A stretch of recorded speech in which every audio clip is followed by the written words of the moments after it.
What's up, YouTube? HPJ here, and I'm coming at you guys with my first of many Archetype videos. I already did an Archetype video, of course, for the Harpies, and that will be featured in the playlist going alongside these guys, the Dragon Rulers. These are going to be the next Archetype video that I'll be doing, and I'm really excited about this because, of course, a lot of you guys are very big fans of the Dragon Rulers, either they're because of their play on the respective attribute, or they were one of the big dragon decks of their time, and also seen a lot of the hits that any dragon deck has ever seen in the history of Yu-Gi-Oh! So, I'll be going over them in correspondence with each of the respective attributes. I'll be talking about I'll be talking about decks that they help support, didn't help really support, and just the overall things that, of course, come with the Dragon Rulers. So, the Dragon Rulers were introduced to us in Lord of the Tachyon Galaxy, both OCG and TCG. The only thing that they were changed was they were called the Incarnation Dragon of their respective attributed name, and that they pretty much shared the exact same abilities that they do now. Funny enough, all 8 of these Dragon Rulers have been on the Forbidden Limited list. Uh, that is honestly, I think, one of the very few rare occasions where all of the monsters of the archetype have ever been on the ban list. So that is a first. This is mainly just due to the fact that they really do work well in a deck that they weren't supposed to work well in, and that was a deck built based off of dragons. And even when the baby variations got banned and the adults were all at 1, they were still a force to be reckoned with.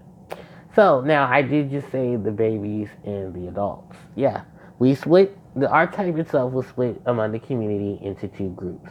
The level 7 monsters are all considered the adult dragon rulers, while the level 3 to 4 monsters are considered the babies.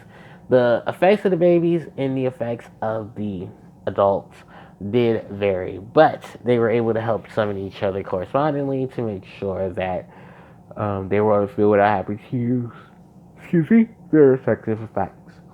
So I'll be going over each of them as well as their adult variation. Before I go into it, the one thing that I do want to mention about the big dragon rulers um, is that you can only use one of their effects per turn and once that turn. The babies were able to help them get over that. The other thing about them is that Tempest is the only one out of the big ones that is unbanned, while the while all the babies as well as Tempest are still here at what?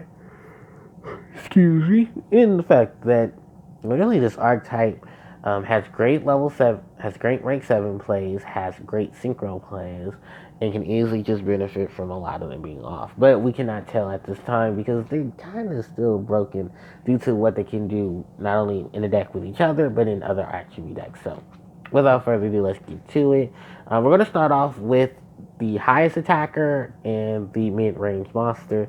That is Burner, the Dragon Ruler of Sparks, and Blaster, the Dragon Ruler of Inferno. So, each of the baby rulers have this unique ability. They can discard themselves and one monster of the respective attribute or typing to summon their adult variation to the field, but that monster cannot attack.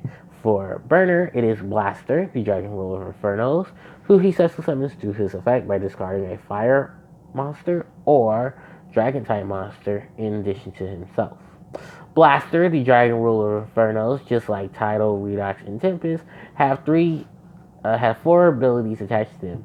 The first ability is that this monster can be special summoned by banishing monsters of their respective attribute or type from the hand or graveyard. In addition, if this card is banished, you can search your deck for one fire type dragon type monster and add it to your hand.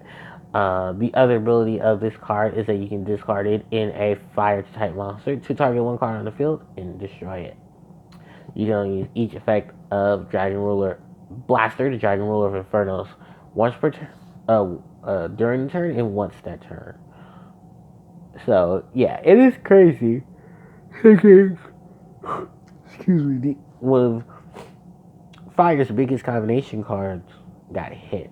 You can use Blaster and Burner, Index Light, Battling Boxers, Brotherhood of the Fire Fist, which are some good examples. Funny enough, none of the Fire King Avatar stuff was actually out, but that would have been a great way to correspond with them. And I believe Flame Veil in Lavalval, because of the fact that Burner has 200 defense. You can rekindle Burner and then use Burner to go and fetch for a lot of the bigger rulers. It was not a good time for them. So, next up is we'll move on from fire to its opposite correspondent, and that is water.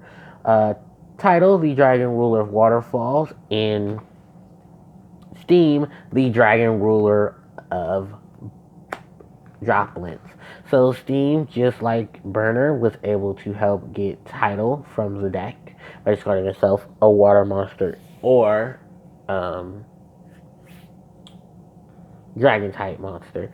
Title's unique ability is that it has the ability to send one monster from the deck to the graveyard.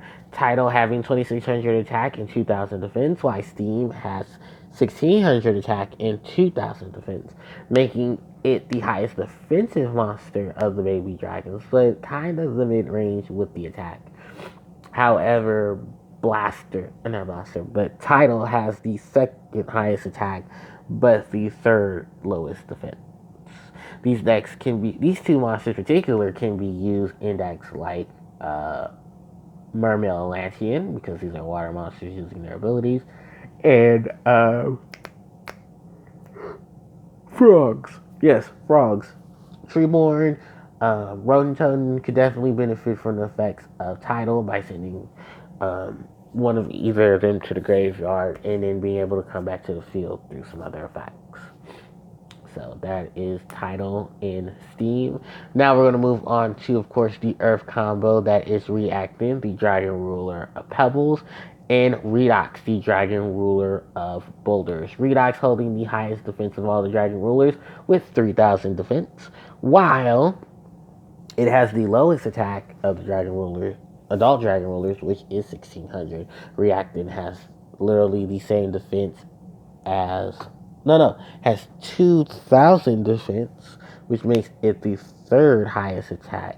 Her third highest defensive monster, while it has 1800 attack, making it the highest attack of the baby rulers. Reactive's effect, of course, an earth monster or dragon type monster to summon Redox from the deck, and that Redox cannot attack the turn it is summoned. Redox can discard itself and one earth monster to summon one monster from the graveyard. Redox in reacting kind of could work well in a lot of earth decks. You had decks like Madolche, you had decks like Grand Soil Psychic, who could benefit from having an additional monster. Funny enough, Madolche at that time really didn't need Redox or Reacting, but they could take advantage of some of their own setups with tuner monsters if needed. So, yeah, if you splash in the Earth Psychic monsters like Esper Girl, we really had some setup there. You could throw in Glow Boom and stuff like that. You can make a very weird plant setup, which has happened with dragons and plants. So it does not surprise anybody. And now we move on to the last but not least of the Dragon Rulers, and that is Tempest, the Dragon Ruler of Storms, and Lightning, the Dragon Ruler of Drafts. Lightning has the lowest attack of all of the Dragon Rulers, 500, but the second highest defense of all of the baby rulers, which is 1800. Tempest is the midway monster, 2400 attack and 2200 defense. Tempest's ability is that you can discard it in one wind monster to add one dragon type monster from your deck. From your deck to your hand. While Lightning had the ability to discard itself in a wind monster or dragon monster to summon Tempest from the deck. So let's get a little controversial here. Alright, so I'm not a big fan of Tempest and Harpies. One particular reason is because you'll have to banish your Harpie monsters to summon Tempest. Rather, regardless that if Dragon is one of those monsters, you kind of lose on a monster that had a lot more energy to be special summoned. Sadly enough, Tempest does work well in other archetypes that have dragons, and then one of the biggest ones, of course, is Dragoonity, because of all the combination plays that Dragoonities can have with any of the Dragon Warriors. But the main one, of course, is Tempest, because Tempest is one dragon, and that circulates well with Dragoonity. Also with the Rockets, because I believe the Rockets, if they're not dragon wind monsters, they're at least dragon, and Tempest can take advantage of that. If you want to play it strategically as well, cards like the Bree Dragon can help you get lightning back to the field from the graveyard, because it would be able to grab lightning, because lightning only has 500 attack. So it would have that set up there. Tempest, in terms of getting dragons and added into their hand, if you can splash it in generic dragon decks, you can splash him in some surreal situations if needed, but for the most part, yeah, it was only really relegated to decks like Dragonities. Sadly enough, Harpie players, for the most part, have dropped Tempest, and we all can see why. But yeah, Tempest and Lightning kind of round off this video. So thank you guys so much for watching. I think, oh no, I'm sorry, I don't try to mean to end it quickly, but let me put these guys back on the board so we can see all 8 of the Dragon Rulers. The Dragon Rulers themselves actually did win the Worlds of that year, 2013. A very big constructed deck with a combined OCG TCG list. This deck ultimately won it, I think, defeating Spellbooks in the process. And the overwhelming factor was that right after these cards won the Worlds, don't worry, they were immediately hit on the Forbidden Limited list, taking cards like Super Rejuvenation with them. Return from a Different Dimension ended up following them soon after. And then when the Ultimate Slot came, that was thanks to Dark Matter Dragon. When Dark Matter Dragon, right around the time new Dragon support came, thanks to the Guard Dragons, they did give us back Tempest, the Dragon Ruler of Storms, both OCG and TCG. Sadly enough, Redox, Tidal, and Blaster will not join us in the glory of being unbanned. However, it was nice of them to be represented in Drake Incarnation, which was a card that was featured in Lord of Tachyon Galaxy, which I believe had the ability of, if you have a banished dragon type monster, you can special summon it to your field. So it was a great way to get them out of the field, and it did have pictures, of course, of the smaller ones turning into their adult form. Sadly enough, I don't have Drag Connection. I was really looking to find one, but unfortunately I can't. However, I'll put a Drag Connection in the thumbnail for the video. And speaking of which, that wraps up the video itself. If you were looking for, of course, some good play with these cards, rank 7 is to go. Synchro Summoning was just a great combination with it.